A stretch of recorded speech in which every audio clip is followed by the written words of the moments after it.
வணக்கம் நேயர்களே, 4 மணி செய்திகளுக்காக நான் பாலா. முகக்கவசம் உயிர்கவசம், கட்டாயம் வெளியில் செல்லும்போது முகக்கவசம் அணியுங்கள். தொடர்ந்து இந்த நேரத்திற்கான தலைப்புச் செய்திகள்.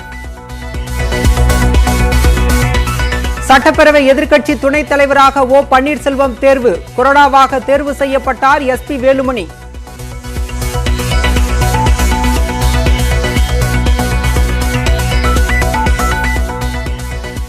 சசிகலாவுடன் தொலைபேசியில் பேசிய செய்தி தொடர்பாளர் புகழேந்தி உள்ளிட்ட 17 பேர் அதிமுகவில் இருந்து நீக்கம். எம்எல்ஏக்கள் கூட்டத்தில் மேற்கொள்ளப்பட்ட தீர்மானத்தின் அடிப்படையில் ஓபிஎஸ் இபிஎஸ் நடவடிக்கை.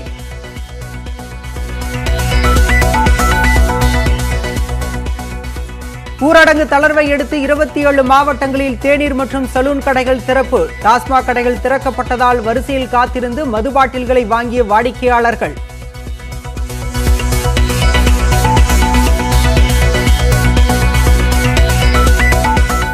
கொரோனா பரவல் குறையும் வரை கட்டுப்பாடுகளை தொடர வேண்டும். சென்னை உயர்நீதிமன்றம் அறிவுரை.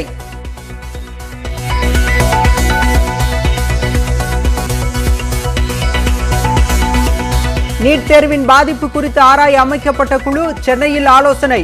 பாதிப்பு குறித்து விரிவாக ஆராய்ந்து அறிக்கை அளிக்க அதிகாரிகளுக்கு ஓய்வு பெற்ற நீதிபதி ஏ.கே. ராஜன் உத்தரவு.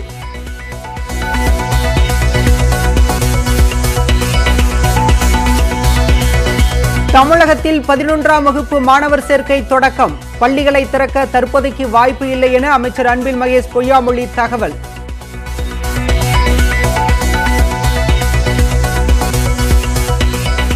ஆன்லைன் கேமில் ஆபாச பேச்சு விவகாரத்தில் மதனின் யூடியூப் பக்கத்தை முடக்க கோரி காவல்துறை கடிதம். இன்ஸ்டாகிராம் பக்கத்தை முடக்கவும் நடவடிக்கை.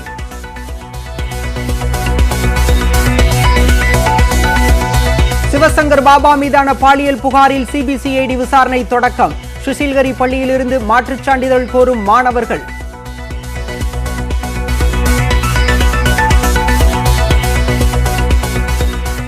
இந்தியாவில் 6 பேருக்கு டெல்டா பிளஸ் கொரோனா வைரஸின் தாக்கம். மிகவும் அபாயகரமான வைரஸ் என ஆராய்ச்சியாளர்கள் எச்சரிக்கை.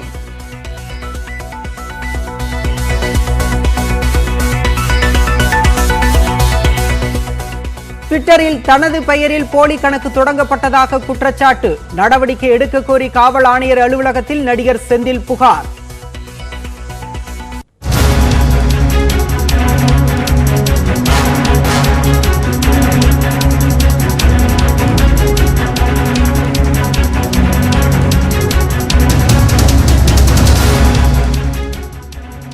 அண்மை செய்தியை பார்த்துக் கொண்டிருக்கின்றோம். அதிமுக செய்தி தொடர்பாளர் புகழேந்தியை கட்சியிலிருந்து நீக்கி ஓபிஎஸ் இபிஎஸ் நடவடிக்கை எடுத்துள்ளனர். மேலும் சசிகலாவுடன் தொலைபேசியில் தொடர்பு கொண்டு பேசியவர்களையும் அதிமுக தலைமை நீக்கியுள்ளது. இது பற்றிய கூடுதல் விவரங்களோடு செய்தியாளர் தமிழரசி இணைகிறார். தமிழரசி, கூடுதல் விவரம் என்ன? பாலா, இன்று அதிமுக எம்எல்ஏக்கள் கூட்டம் கட்சியின் தலைமை அலுவலகத்தில் நடைபெற்றது. இதில் கட்சியின் சட்டமன்ற எதிர்க்கட்சி துணைத் தலைவர், கொறடா, பொருளாளர், செயலாளர் உள்ளிட்ட பதவிகளுக்கான தலைவர்கள் தேர்ந்தெடுக்கப்பட்டனர். மேலும் இந்த கூட்டத்தில் பல்வேறு முக்கிய தீர்மானங்களும் நிறைவேற்றப்பட்டன. அதில் குறிப்பாக சசிகலாவுடன் தொலைபேசியில் உரையாடி கழகத்தின் வளர்ச்சிக்கும் புகழுக்கும் இழுக்கும் பழியும் தேடியவர்கள் அனைவரையும் கழகத்திலிருந்து உடனடியாக நீக்க வேண்டும் என்றும் அவர்கள் மீது ஒழுங்கு நடவடிக்கை எடுக்கப்பட வேண்டும் என்றும் தீர்மானம் என்பது நிறைவேற்றப்பட்டது. இந்த தீர்மானத்தின் அடிப்படையில் தற்போது சசிகலாவுடன் தொலைபேசியில் பேசிய 15 பேர் கட்சியிலிருந்து நீக்கப்பட்டு தற்போது அறிவிப்பானது வெளியாகி இருக்கிறது. இதில் குறிப்பாக முன்னாள் அமைச்சர், முன்னாள் எம்பி ஆகியோரும் இடம்பெறுவார்களாக பல்வேறு மாவட்டங்களிலிருந்து 15 பேர் நீக்கப்பட்டிருக்கின்றனர். குறிப்பாக முன்னாள் அமைச்சர் எம் ஆனந்தன், அதே போல முன்னாள் எம்பி சின்னசாமி உள்ளிட்ட 15 பேர் நீக்கப்பட்டிருக்கின்றனர். இதை தவிர்த்து அதிமுக செய்தி தொடர்பாளர் புகழேந்தி கட்சியிலிருந்து நீக்கப்பட்டு அறிவிப்பானது வெளியிடப்பட்டிருக்கிறது. அவர் கட்சியின் கண்ணியத்திற்கு மாசு ஏற்படும் வகையில் நடந்து கொண்டதாலும் கட்சியின் கட்டுப்பாடை மீறி கழகத்திற்கு களங்கமும் அவப்பெயரும் உண்டாக்கும் விதத்தில் செயல்பட்ட காரணத்தினாலும் அவர் நீக்கப்பட்டுள்ளதாக அறிவிப்பானது வெளியிடப்பட்டிருக்கிறது. குறிப்பாக நேற்றைய தினம் அவர் ஒரு பேட்டியொன்றை அளித்திருந்தார். அதில் பாமகவை விமர்சித்து அவர் பேசியிருந்தார். அதற்கு முன்னதாக பாஜகவையும் விமர்சித்து அவர் தனது பேட்டிகளில் பேசி வந்தார். இந்த சூழலில் அவரை நீக்கி கட்சியிலிருந்து அறிவிப்பானது வெளியிடப்பட்டிருக்கிறது. பாலா, தமிழரசி, புகழேந்தி தரப்பிலிருந்து இதற்கு ஏதேனும் விளக்கம் கொடுக்கப்பட்டிருக்கிறதா? குறிப்பாக இன்று நடந்த எம்எல்ஏக்கள் கூட்டம் நடைபெற்றது. இதில் கட்சியின் முக்கிய தலைவர்கள் மற்றும் சட்டமன்ற உறுப்பினர்கள் கலந்து கொண்டிருந்தனர். இந்த கூட்டத்திற்கும் கூட புகழேந்தி இன்று வந்திருந்தார். கூட்டம் நிறைவடை கூட்டத்தில் இருந்தார். சிறிது நேரத்திற்கு முன்பாக தான் அந்த கூட்டம் முடிவதற்கு சற்று நேரத்திற்கு முன்பாக தான் கட்சியின் தலைமை அலுவலகத்திலிருந்து புறப்பட்டு சென்றார். இந்த சூழலில் அவர் கட்சியிலிருந்து நீக்கப்பட்டிருப்பது என்பது ஒரு எதிர்பாராத செய்தியாகவே அமைந்திருக்கிறது. அவர் நேற்று பேசியதில், அதாவது பாமக ஓ பன்னீர்செல்வத்தை விமர்சித்து பேசியிருந்தது.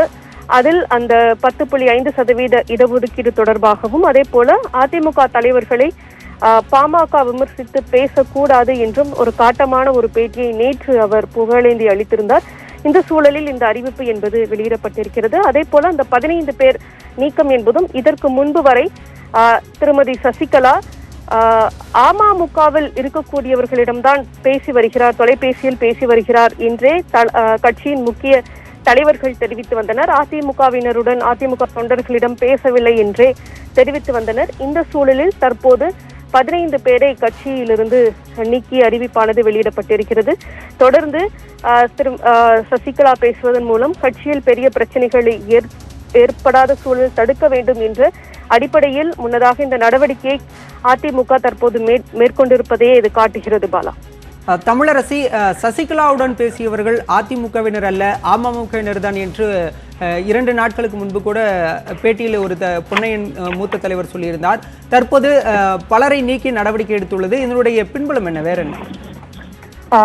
நிச்சயமா தொடர்ச்சியாக கடந்த சில நாட்களாகவே தொடர்ந்து வீடியோக்கள் என்பது அவ்வப்போது வெளியாகி அது தொலைக்காட்சியிலும் ஒளிபரப்பப்பட்டு வந்தது. இந்த சூழலில் கட்சி தலைவர்களும் முக்கிய தலைவர்களும் இது சசிகலா பேசுவது என்பது அமமுக நிர்வாகிகளுடன் தான், அமமுக தொண்டர்களுடன் தான், அதிமுகவினரிடம் பேசவில்லை என்றே தெரிவித்து வந்தனர்.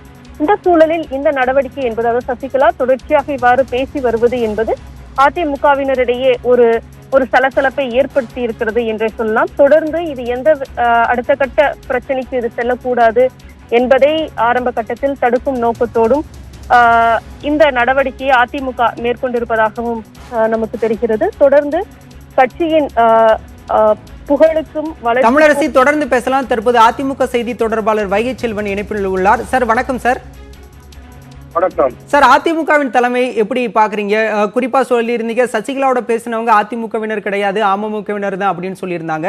ஆனா இப்போ தற்போது பலர் மீது நடவடிக்கை எடுத்திருக்கு. நீங்க எப்படி பாக்குறீங்க இதை? அண்ணா திராவிட முன்னேற்ற கழகத்தினுடைய கொள்கைக்கும் அவருடைய குறிக்கோளுக்கும் எதிராக செயல்படுகிறவர்கள் அதிமுகவே அல்ல. அப்படிப்பட்டவர்கள் அதிமுகவில் செயல்படுவதற்கு எந்த விதமான தார்மீகம் உரிமையும் இருக்க, அவர்களுக்கு அந்த எந்த உரிமையும் இல்லை என்பதை தெளிவுபடுத்துகிற விதமாகத்தான் இன்றைய தினம் தலைமை கழகத்தின் சார்பிலே அண்ணா திராவிட முன்னேற்ற கழகத்தினுடைய குறிக்கோள் கொள்கைக்கும் மாறுபட்டு செயல்படுகிறவர்கள் யாராக இருந்தாலும் அவர்கள் கட்சியை விட்டு நீக்கப்பட்டிருக்கிறார்கள். அதனுடைய அடிப்படையில் தான் திருமதி சசிகலா அவர்களோடு பேசியவர்கள் அமமுகவினர் என்று சொன்னாலும் பின்னர் அண்ணா திராவிட முன்னேற்ற கழகத்தை சேர்ந்தவர்கள் பேசியிருக்கிறார்கள். ஆகவே அவர்கள் யாரெல்லாம் பேசியிருக்கிறார்கள் என்பதை அறிந்து அவர்களை கட்சியிலிருந்து அடிப்படை உறுப்பினர் பொறுப்பிலிருந்து நீக்கி வைக்கப்பட்டிருக்கிறார்கள். இது கட்சியினுடைய நலனுக்கான கட்சியினுடைய கொள்கைக்கு விரோதமாக இவரும் செயல்படக்கூடாது. கட்சியினுடைய நலன் கருதி இந்த இயக்கத்தை எதிர்கட்சியாக இருந்தாலும் ஆளுங்கட்சியாக இருந்தாலும் மக்கள் பணி செய்வதில் இந்த இயக்கம் தன்னை அர்ப்பணிப்புணர்வோடு பணியாற்ற வேண்டும் என்பதில் உறுதிப்பாட்டோடு செயல்பட வேண்டும் என்பதுதான் இந்த அறிக்கையை நமக்கு சுட்டிக்காட்டுகிறார். வைகை செல்வன், அதிமுக வெளியிட்டுள்ள அறிக்கையில் அதிமுகவை அபகரிக்கும் செயலில் அரசியலை விட்டே விலகுவதாக கூறியிருந்த சசிகலா அதிமுகவை அபகரிக்கும் முயற்சியில் ஈடுபடுவதாக குறிப்பிடப்பட்டுள்ளது. அப்படியானால் உண்மையாலுமே திரும்பவும் மீண்டும் அதிமுகவிற்கான தலைமையை ஏற்க சசிகலா முயற்சி செய்வதாக கருதலாமா? அண்ணா திராவிட முன்னேற்ற கழகத்தில் இருந்து மாத்திரமல்ல, அரசியலிலிருந்து நான் ஒதுங்கிக் கொள்கிறேன், விலகிக் கொள்கிறேன் என்றெல்லாம் தேர்தலுக்கு முன்பு ஒரு அறிக்கை வெளியிட்டார்கள். அதன் பின்னர் தற்போது இந்த எதிர்கட்சி நிலையில இருக்கிற அண்ணா திராவிட முன்னேற்ற கழகத்தை அசித்து பார்த்து விடலாம் 10-20 உறுப்பினர்களோடு பேசினால் அண்ணா திராவிட முன்னேற்ற கழகமே ஒரு சலசலப்புக்கு அஞ்சிவிடும். ஆகவே அதன் காரணமாக அந்த இயக்கத்தை பிடித்து விடலாம் என்று கனவு கண்டால் அது அந்த கனவு தவிடுபடியாகிவிடும் என்பதைத்தான் அண்ணா திராவிட முன்னேற்ற கழகம் ஒவ்வொரு காலகட்டத்திலும் ஒவ்வொருவர் செயல்பட்டவர்களுக்கும் நிரூபித்திருக்கிறது. அந்த வகையில் இதையும் அப்படித்தான் நிரூபித்திருக்கிறார்கள். ஆகவே யாராக இருந்தாலும் அண்ணா திராவிட முன்னேற்ற கழகத்தினருக்கு எதிராக செல்கிறவர்கள் மக்கள் ஏற்றுக்கொள்ள மாட்டார்கள். அதோடு இந்த இயக்கத்தின் தொண்டர்களும் ஏற்றுக்கொள்ள மாட்டார்கள். 2 எளிய தலைவர்கள் எளிய தொண்டர்களாக இருந்து தலைவராக உயர்ந்திருக்கிறார்கள். அவர்களை ஏற்றுத்தான் 65 சட்டமன்ற உறுப்பினர்களை வழங்கி இந்த எதிர்கட்சி என்கிற மகத்தான நிலையை அடைந்திருக்கிறோம். மக்கள் பணியாற்றுகிற போது மிக விரைவிலே ஆளுங்கட்சி என்கிற அந்தஸ்தை மீண்டும் எட்டி பிடிப்போம் என்கிற நம்பிக்கை உணர்வோடு அண்ணா திராவிட முன்னேற்ற கழகத்தின் தொண்டர்கள் களப்பணி ஆற்ற வேண்டும் என்பதுதான் எங்களுடைய தலைவர்கள் கேட்டுக்கொள்கிற செய்தியை உங்கள் வாயிலாக நான் அவர்களுக்கு முன்வைக்கிறேன். வைகைச்செல்வன், சட்டமன்ற தேர்தல் தோல்விக்கு பிறகு அதிமுக தொண்டர்களின் மனநிலை, ஒருவேளை சசிகலாவின் தலைமையை ஏற்கலாமா அப்படிங்கிற மாதிரி இப்ப சிலர் தொலைபேசியில பேசியிருக்காங்க. தொண்டர்களின் மனநிலை, தொண்டர்கள்ட்டே ஒரு நம்பிக்கையை ஏற்படுத்தும் விதமா இப்படி பலரை நீக்கியிருக்காங்க அப்படின்னு எடுத்துக்கலாமா? இல்ல, கட்சியினுடைய தலைவர்களாக 2 ஒருங்கிணைப்பாளர்கள், இணை ஒருங்கிணைப்பாளர்கள் என்று 2 தலைமையிலே இந்த இயக்கம் செம்மாந்து செயல்பட்டு வருகிறது. ஆகவே அவர்களுடைய தலைமையின் கீழே கட்சி கட்டுப்பாட்டோடு பயணித்துக் கொண்டிருக்கிறது. அதற்கு ஊடாக சலசலப்புகளை ஏற்படுத்துபவர்கள் யாராக இருந்தாலும் அந்த சலசலப்புகளுக்கு துணை போகிறவர்கள் இந்த இயக்கத்தை சேர்ந்தவர்கள் எந்த பிரிவில் இருந்தாலும் அவர்கள் அடிப்படை பொறுப்பிலிருந்து நீக்கப்படுவார்கள் என்பதுதான் இதன் மூலமாக சொல்லப்படுகிற கருத்தாகும். வைகைச்செல்வன், இப்போ சசிகலா அபகரிக்க முயற்சிக்கிறாங்க அப்படின்னு சொல்றாங்க. ஓபிஎஸ் இபிஎஸ் இடையே ஒரு ஒற்றுமை இல்லாத இந்த சந்தர்ப்பத்தை பயன்படுத்திக்கலாம் அப்படின்னு நினைச்சு சசிகலா ஒரு முன்னெடுப்பை முன்னெடுக்கிறாங்களா? ஓபிஎஸ் அவர்களுக்கும் இபிஎஸ் அவர்களுக்கும் ஒற்றுமை இல்லை என்பதை யார் உங்களிடத்திலே சொன்னார்கள்? இல்லை, நான் குறிப்பிடவில்லை. அந்த மாதிரியான ஒரு சூழல் நிலவுவதாக கருதி சசிகலா இந்த முன்னெடுப்பை முன்னெடுக்கிறாரோ? இல்லை, அந்த மாதிரியான நிலவரம் இல்லை. அப்படி இருந்திருந்தால் எதிர்கட்சி தலைவராக இபிஎஸும் எதிர்கட்சி தலைவராக ஓபி பணியாற்றி கொண்டிருக்கிறார்கள். இந்த அவருக்கு துணைத் தலைவர் பதவி வழங்கப்பட்டிருக்கிறது. ஒற்றுமை உணர்வோடு தானே இருவரும் கையெழுத்திட்டு நீக்கப்பட்ட அந்த கட்சிக்கு விரோதமாக செயல்பட்டவர்கள் நீக்கப்பட்டிருக்கிறார்கள். ஆகவே இதைத்தான் நாம் பார்க்க வேண்டும். ஒற்றுமை இல்லாத ஒன்றை ஒற்றுமையோடு பணியாற்றி கொண்டிருப்பவர்களை ஒற்றுமை இல்லாததை போல ஒரு தோற்றத்தை ஏற்படுத்தி இந்த அண்ணா திராவிட முன்னேற்ற கழகத்திற்கு குந்தகம் விளைவிக்க பார்க்கிறார்கள். ஆக இந்த சலசலப்புகளுக்கெல்லாம் அண்ணா திராவிட முன்னேற்ற கழகம் அஞ்சாது என்பதுதான் உங்கள் வாயிலாக நான் எல்லோருக்கும் சொல்லிக் கொள்கிற செய்தியாகும். நன்றி வைகைச்செல்வன், இணைப்பில் தங்களுடைய கருத்துக்களை தெரிவித்தமைக்கு.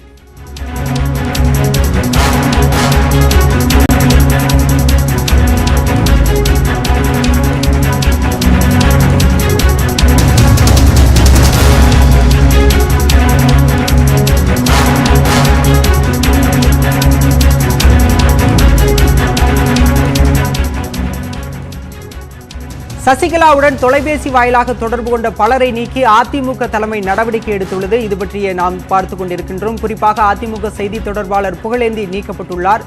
இது பற்றிய கூடுதல் விவரங்களை வழங்குவதற்காக நம்முடன் அதிமுக செய்தி தொடர்பாளர் வைகைச்செல்வன் இணைந்து தன்னுடைய கருத்தை பதிவு செய்தார்.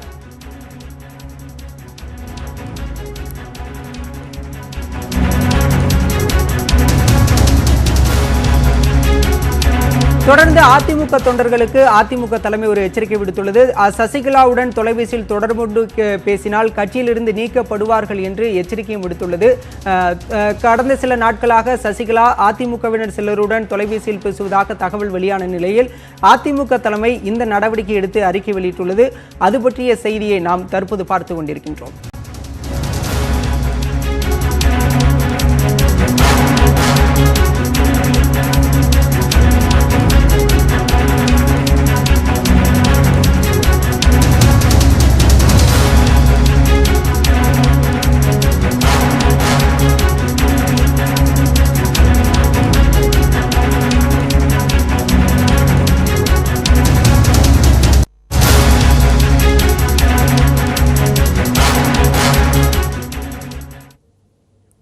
10ஆம் வகுப்பு பொதுத் தேர்வு நடைபெறாத நிலையில் 9ஆம் வகுப்பு தேர்வுகளின் அடிப்படையில் மாணவர் சேர்க்கை நடத்தப்படுகிறது. மாணவர்கள் விரும்பி கேட்கும் பாடப்பிரிவை ஒதுக்கவும் ஒவ்வொரு பிரிவிலும் கூடுதலாக 10 விழுக்காடு மாணவர்களை சேர்க்கவும் அறிவுறுத்தப்பட்டுள்ளது. ஒரே பிரிவில் படிக்க அதிகமான மாணவர்கள் விருப்பம் தெரிவித்தால் 9ஆம் வகுப்பு மதிப்பெண் அடிப்படையில் அவர்களுக்கு இடம் ஒதுக்கப்படுகிறது. சென்னை அரசு மகளிர் மேல்நிலைப் பள்ளியில் மாணவர்களும் பெற்றோர்களும் தனிமனித இடைவெளியை பின்பற்றி காத்திருந்தனர். ஒவ்வொருவராக அழைக்கப்பட்டு அவர்கள் விரும்பும் பிரிவு ஒதுக்கப்பட்டது.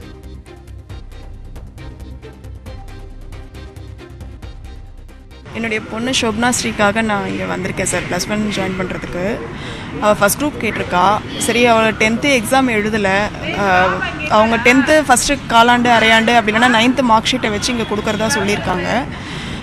என்ன அவள் ஃபஸ்ட் குரூப் கேட்குறதால இங்கே என்ட்ரன்ஸ் வச்சுட்டு அவங்க எடுத்தாலும் ஓகே. ஆன்லைன் கிளாஸஸ் அப்படின்னு சொல்லி பார்த்தீங்கன்னா சுத்தமாக வெல் சாட்டிஸ்ஃபைடே கிடையாது. ஸோ ரொம்ப நிறைய எக்ஸ்பெக்ட் பண்ணோம் 10th மார்க்கு.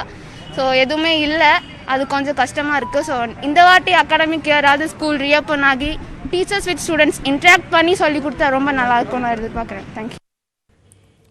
இதேபோல் கோவையில் அரசு மற்றும் அரசு உதவி பெறும் பள்ளிகளில் 11ஆம் வகுப்பிற்கான மாணவர் சேர்க்கை தொடங்கியது. பள்ளிக்கு வரக்கூடிய மாணவர்கள் மற்றும் அவர்களின் பெற்றோருக்கு உடல் வெப்ப பரிசோதனை செய்யப்பட்டது. தனிமனித இடைவெளியை பின்பற்றி மாணவர்கள் அமர வைக்கப்பட்டு ஒருவர் பின் ஒருவராக அழைக்கப்பட்டனர். மாணவர்கள் பெற்றோர்களுடன் வர சொல்கிறோம். மாணவர்கள் அவர்களுடைய தகுதிக்கு தகுந்தவாறு விருப்பத்திற்கு தகுந்தவாறு என்ன குரூப் கேட்குறாங்களோ அதை நாங்கள் கொடுக்குறோம். ஒரே பாடப்பிரிவில் 2 வகுப்புகள் இருக்கிறது, அது எங்களுக்கு பிரச்சனை இல்லை. அதுக்கு தேவையான வகுப்புகள் இருக்கிறதுனால அவங்களுக்கு தேவையானதை கொடுக்க முடிகிறது. ஊரடங்கு தளர்வுகள் எப்படி நகர்கிறது என்பதை கருத்தில் கொண்டுதான் பள்ளிகள் திறப்பது குறித்து முடிவு செய்யப்படும் என பள்ளிக்கல்வித்துறை அமைச்சர் அன்பில் மகேஷ் பொய்யாமொழி தெரிவித்துள்ளார். சென்னை அசோக் நகர் அரசு பள்ளியில் 11ஆம் வகுப்பு மாணவர் சேர்க்கையை பள்ளிக்கல்வித்துறை அமைச்சர் அன்பில் மகேஷ் பொய்யாமொழி பார்வையிட்டார். இதையடுத்து செய்தியாளர்களை சந்தித்த அமைச்சர் மாணவர்களுக்கான பாடப்புத்தகங்கள் ஒரு வாரத்தில் வழங்கப்படும் என்றும் மற்ற மாணவர்களுக்கான சேர்க்கையும் நடைபெற்று வருவதாகவும் தெரிவித்தார். 9ஆம் வகுப்பு காலாண்டு அரையாண்டு மதிப்பெண்களை பள்ளி நிர்வாகம் முறையாக வைத்து அதன் அடிப்படையில் 11ஆம் வகுப்பு மாணவர் சேர்க்கை நடைபெறுவதாக கூறிய அமைச்சர் 10ஆம் வகுப்பு சான்றிதழில் தேர்ச்சி என்பது மட்டும்தான் இருக்கும் எனவும் தெரிவித்தார். மார்க் ஷீட் கொடுப்போம். ஆனால் அந்த மார்க் ஷீட்டில் என்ன இருக்கும் அப்படின்னா, இந்த கொரோனா காலத்தில் எப்படிப்பட்ட முடிவு அரசாங்கம் எடுக்கப்பட்டிருக்கின்றது, அந்த வகையில் இந்த ஆல் பாஸ் என்கின்ற அளவுக்கு தான் அது இருக்கும் என்கின்ற அளவுக்கு தான் இனிஷியல் டிஸ்கஷன் நாங்கள் வச்சுருந்துருக்கோம் நாங்கள். ஸோ அந்த வகையில் மேக்ஸிமம் 9th மார்க் எவாலுவேட் பண்ணி தான் 11th இந்த கோர்ஸையும் நம்ம கொடுத்துருக்கோம் அந்த குழந்தைங்களுக்கு. அப்போ மார்க் ஷீட்டில் அனைவரும் தேர்ச்சின்றது மட்டும்தான் இருக்குது. இப்போதைக்கு எங்களோட இனிஷியல் டிஸ்கஷனில் அந்த மாதிரி தான் நாங்கள் எப்போ டிஸ்ட்ரிபியூட் பண்ண போகிறோம். ஆசிரியர் தேர்வு வாரியத்தை கலைக்கும் எண்ணம் இல்லை என கூறிய அமைச்சர் பள்ளிகளை திறக்க தற்போதைக்கு வாய்ப்பு இல்லை என கூறினார். தளர்வுகள்லாம் எப்படி போகுதுங்கிற பார்த்து தான் அதை நம்ம அந்த கால் எடுக்க முடியும். ஏன்னா உடனடியாக எல்லாத்தையும் ஒரே கிளாஸை போட்டு அடைக்க முடியும். அதுக்கான ஸ்பேஸ் வேணும். நீங்கள் சொல்கிற மாதிரி நிறைய பேர் கவர்மெண்ட் ஸ்கூலில் தேடி வராங்க, அதுக்கான ஸ்பேஸ் வேணும். ஸோ ஒரு கிளாஸில் எத்தனை பேர் உட்கார வைக்க போகிறோம், இதெல்லாம் நம்ம முடிவு பண்ணி தான் நம்ம முடிச்சோம். +1 இப்போ அட்மிஷன் நடந்தாலும் இப்போ இமீடியட்டாக கிளாஸ் ஆரம்பிக்கிற மாதிரி இப்போதைக்கு நமக்கு இருக்க ஒரே கம்யூனிகேஷன் மீடியம் கல்வி டிவியையும் ஆன்லைனில் நம்ம எப்படி நம்ம வகுப்பு நடத்தலாம், இல்லைனா இந்த மாதிரி வாட்ஸ்அப் மூலமாக எப்படி டாஸ்க் கொடுக்கலாம் மட்டும் தான் நம்ம திங்க் பண்ணிட்டு இருக்கோம். இதனிடையே நெல்லை கல்லணை மாநகராட்சி பள்ளியில் சேர்க்கை நடைபெறாததால் மாணவ மாணவிகள் ஏமாற்றம் அடைந்தனர். 9ஆம் வகுப்பு மதிப்பெண்களை சேகரிக்கும் பணி நடைபெறுவதால் அவை முடிந்த பின்னரே சேர்க்கை நடைபெறும் என ஆசிரியர்கள் தெரிவித்துள்ளனர். இதனால் காலையிலேயே பள்ளிக்கு வந்த பெற்றோர் மற்றும் மாணவ மாணவிகள் ஏமாற்றத்துடன் வீடு திரும்பினர்.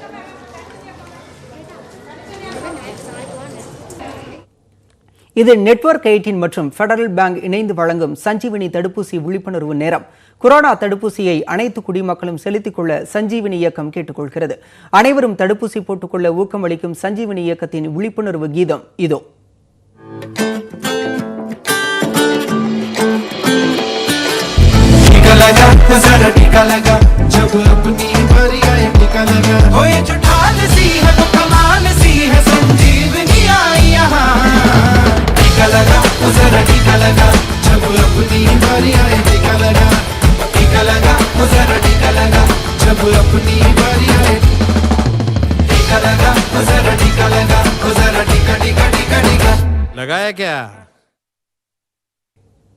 இந்தியா முழுவதும் கொரோனா பாதிக்கப்பட்ட மாவட்டங்களில் நியூஸ் 18 ஃபெடரல் வங்கியின் சஞ்சீவினி வாகனம் சுற்றி வருகிறது. தடுப்பூசி போடப்பட வேண்டியதன் முக்கியத்துவம் குறித்த விழிப்புணர்வை ஏற்படுத்தி வருகிறது. அந்த வகையில் சஞ்சீவினி வாகனம் இன்று எங்கே பயணிக்கிறது என்பதை இப்போது பார்க்கலாம்.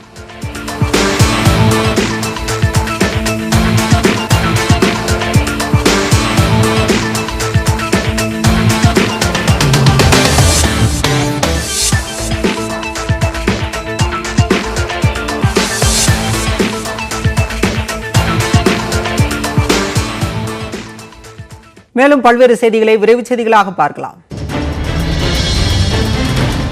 கரும்பூஞ்சை நோய்க்கு மருந்து உள்ளதால் அது பற்றி பொதுமக்கள் அச்சப்பட வேண்டாம் என மருத்துவத்துறை செயலர் ராதாகிருஷ்ணன் தெரிவித்துள்ளார். திருவள்ளூர் மாவட்டம் திருத்தணி அரசு மருத்துவமனையில் மருத்துவத்துறை செயலாளர் ராதாகிருஷ்ணன் ஆய்வு செய்தார். பின்னர் செய்தியாளர்களிடம் பேசிய அவர், பொதுமக்கள் அரசின் கொரோனா தடுப்பு வழிகாட்டுதலை பின்பற்றினால் கொரோனா பரவலை முற்றிலும் கட்டுப்படுத்த முடியும் என குறிப்பிட்டார். தமிழ்நாட்டில் கரும்பூஞ்சை நோயை கட்டுப்படுத்த மத்திய அரசிடம் கூடுதல் மருந்து கேட்கப்பட்டுள்ளதாக அவர் தெரிவித்துள்ளார். 9,520 வயல்ஸ் கருப்பு பஞ்சைக்கு குணப்படுத்தக்கூடிய லைப்போசோமல் ஆம்பட்டர்சின் பி அப்படிங்கிற வயல் அது மத்திய அரசு நம்ம தமிழ்நாடு அரசு 20,000 வயல் போட்டிருக்காங்க. ஆனால் முதலமைச்சரே மத்திய சுகாதாரத்துறை அமைச்சர் 30,000 உடனடியாக கொடுக்க வேண்டும் சொல்லி அதன் அடிப்படையில் தற்போது முதல் கட்டமாக 9,520 வந்திருக்கு. அது இல்லாமல் மருத்துவ வல்லுநர்கள் தமிழ்நாட்டில் அவங்க எல்லாருமே சேர்ந்து அவங்க என்ன பண்ணியிருக்காங்கன்னா, இதற்கு அடுத்த மருந்துகள் பொசகோனசோல்னுங்கிறது அந்த மருந்தும் அனைத்து மாவட்ட தலைமை மருத்துவர்களையும் கொடுத்து அதை வச்சும் பலர் குணமாயிருக்காங்க. முன்னாள் அமைச்சர்கள் SP வேலுமணி, காமராஜுக்கு எதிராக தொடர்ந்த வழக்குகளை சபாநாயகர் அப்பாவு வாபஸ் பெற்றுள்ளார். கடந்த அதிமுக ஆட்சியில் 23,72,412 தெரு விளக்குகளை LED விளக்குகளாக மாற்றும் திட்டத்தில் முறைகேடு நடைபெற்றதாக அப்போதைய உள்ளாட்சித்துறை அமைச்சர் SP வேலுமணி மீது திமுகவைச் சேர்ந்த அப்பாவு புகார் அளித்திருந்தார். இதேபோல் ரேஷன் அரிசி திட்டத்திலும் முறைகேடு என அப்போதைய உணவுத்துறை அமைச்சர் காமராஜ் மீது புகார் அளித்தார். இந்த புகார்கள் மீது வழக்கு பதிய உத்தரவிடக் கோரியும் உயர்நீதிமன்றத்தில் 2 வழக்குகள் தொடுக்கப்பட்டன. அதேபோல பொது ஊழியர்களுக்கு எதிரான புகார் மீது விசாரணை நடத்த பொதுத்துறை செயலாளர் அனுமதி பெற வேண்டும் என்ற 2018ஆம் ஆண்டு அரசாணையை எதிர்த்தும் தனியாக வழக்கு தொடர்ந்தார். இது தொடர்பாக நடந்த விசாரணையில் சபாநாயகர் அப்பாவு தரப்பில் ஆஜரான வழக்கறிஞர் 3 வழக்குகளையும் திரும்பப் பெறுவதாக அறிவித்தார். சிவகங்கை மாவட்டம் திருப்பத்தூரில் +2 மாணவிக்கு பிரசவம் பார்த்த பெண் மருத்துவர் உட்பட 6 பேர் மீது வழக்கு பதிவு செய்த போலீசார் தந்தை உட்பட 2 பேரை கைது செய்துள்ளனர். திருப்பத்தூர் அருகே உள்ள கிராமத்தைச் சேர்ந்த 17 வயது பெண்ணுக்கும் அவருடன் படித்த மாணவருக்கும் பழக்கம் ஏற்பட்டுள்ளது. இதனால் மாணவி கர்ப்பம் அடைந்த நிலையில் தனியார் மருத்துவமனை ஒன்றில் அறுவை சிகிச்சை மூலம் பிரசவம் பார்க்கப்பட்டுள்ளது. பிறந்த குழந்தையை செவிலியர் ஒருவர் தனக்கு தெரிந்த பெண்ணுக்கு கொடுத்துள்ளார். இதுகுறித்து சிவகங்கை மாவட்ட குழந்தைகள் நல அலுவலர் கொடுத்த புகாரின் பேரில் வழக்கு பதிவு செய்த போலீசார் மாணவியின் தந்தை, கர்ப்பமாக்கிய மாணவன், அத்தை, செவிலியர் உள்ளிட்ட 6 பேர் மீது வழக்கு பதிவு செய்தனர்.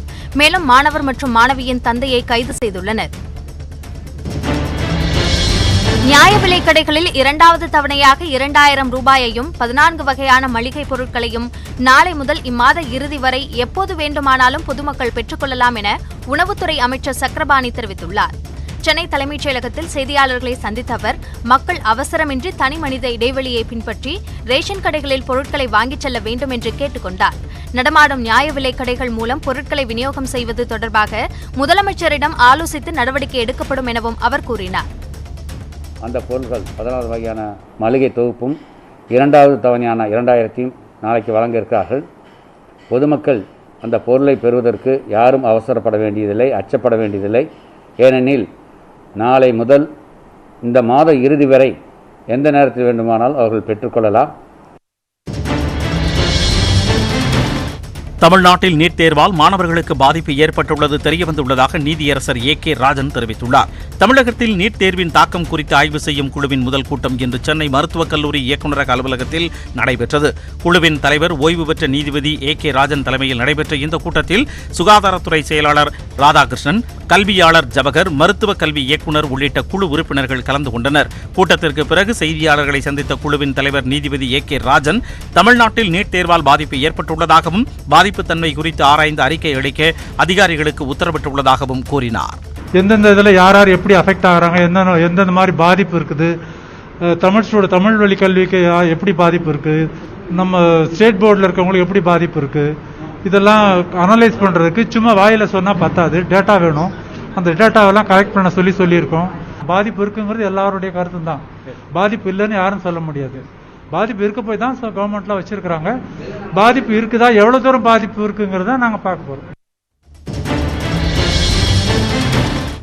தமிழ்நாடு அரசின் டெல்லி சிறப்பு பிரதிநிதியாக முன்னாள் MP AKS விஜயன் நியமிக்கப்பட்டுள்ளார். இவர் ஓராண்டு காலம் இந்த பதவியில் இருப்பார்.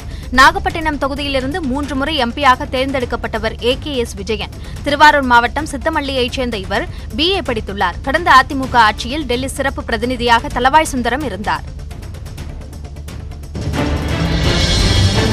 கொரோனா பரவல் குறையும் வரை மக்கள் நலன் கருதி கட்டுப்பாடுகளை தொடர வேண்டும் என்று சென்னை உயர்நீதிமன்றம் தெரிவித்துள்ளது. கொரோனா 2ஆம் அலை பரவலை தடுக்க அனைத்து வெளிநாட்டு பயணிகளையும் பரிசோதனைக்கு உட்படுத்த உத்தரவிடக் கோரி வழக்கறிஞர் ராம்குமார் ஆதித்தன் என்பவர் சென்னை உயர்நீதிமன்றத்தில் மனு தாக்கல் செய்திருந்தார். இந்த மனு தலைமை நீதிபதி சஞ்சீப் பானர்ஜி அமர்வில் மீண்டும் விசாரணைக்கு வந்தது. அப்போது மத்திய அரசு சார்பில் ஆஜரான வழக்கறிஞர் கொரோனா 2வது அலை பரவல் தடுப்புக்கான புதிய விதிமுறைகளை மத்திய அரசு கடந்த பிப்ரவரி 17ஆம் தேதி வெளியிட்டுள்ளது என குறிப்பிட்டார். அதன்படி சீனா மற்றும் பிரிட்டன் மட்டுமல்லாமல் தென்னாப்பிரிக்கா, பிரேசில் ஆகிய நாடுகளிலிருந்து வரும் பயணிகளையும் சோதனைக்கு உள்ளாக்க அறிவுறுத்தப்பட்டுள்ளதாகவும் தெரிவித்தார். இதனை பதிவு செய்து கொண்ட நீதிபதிகள் கொரோனா தொற்று பரவல் தணியும் வரை அரசு அதிகாரிகள் விழிப்புடன் இருக்க வேண்டும் எனவும் பொது நலனை கருதி கட்டுப்பாடுகள் தொடர வேண்டும் எனவும் அறிவுறுத்தினர். பின்னர் இந்த வழக்கை முடித்து வைப்பதாக நீதிபதிகள் தெரிவித்தனர். சிறையில் உயிரிழந்த விசாரணை கைதியின் மரணத்திற்கு நீதி கேட்டு திருநெல்வேலி மாவட்ட ஆட்சியர் அலுவலகம் முன்பு 3 இளைஞர்கள் தீக்குளிக்க முயற்சி செய்தனர். பாளை சிறையில் அடைக்கப்பட்டிருந்த விசாரணை கைதி முத்துமனோ கடந்த ஏப்ரல் மாதம் 22ஆம் தேதி அடித்துக் கொலை செய்யப்பட்டார். இது தொடர்பாக சிறையில் இருந்த 7 பேர் கைது செய்யப்பட்டனர். இந்த நிலையில் சிறை கண்காணிப்பாளரை முதல் குற்றவாளியாக சேர்ப்பது உள்ளிட்ட கோரிக்கையை முன்வைத்து முத்துமனோவின் உறவினர்கள் போராடி வருகின்றனர். தொடர்ந்து 55 நாட்களாகியும் அவரது உடலை பெறாத உறவினர்கள் தங்களின் கோரிக்கையை அரசு கண்டுகொள்ளவில்லை என கூறி திருநெல்வேலி ஆட்சியர் அலுவலகம் முன்பு கூடினர். அப்போது தீக்குளிக்க முயன்ற 3 இளைஞர்களால் பெரும் பரபரப்பு ஏற்பட்டது.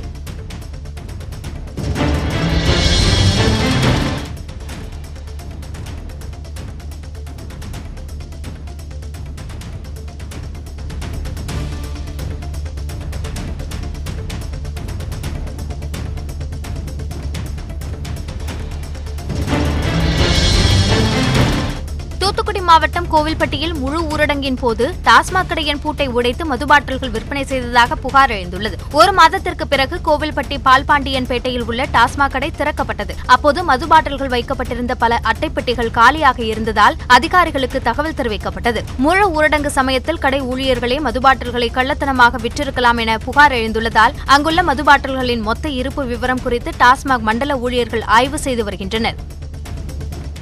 இத்துடன் இந்த செய்தி தொகுப்பு நிறைவடைந்தது. அண்மை செய்திகளுக்காக இணைந்திருங்கள். இது நியூஸ் 18 தமிழ்நாடு.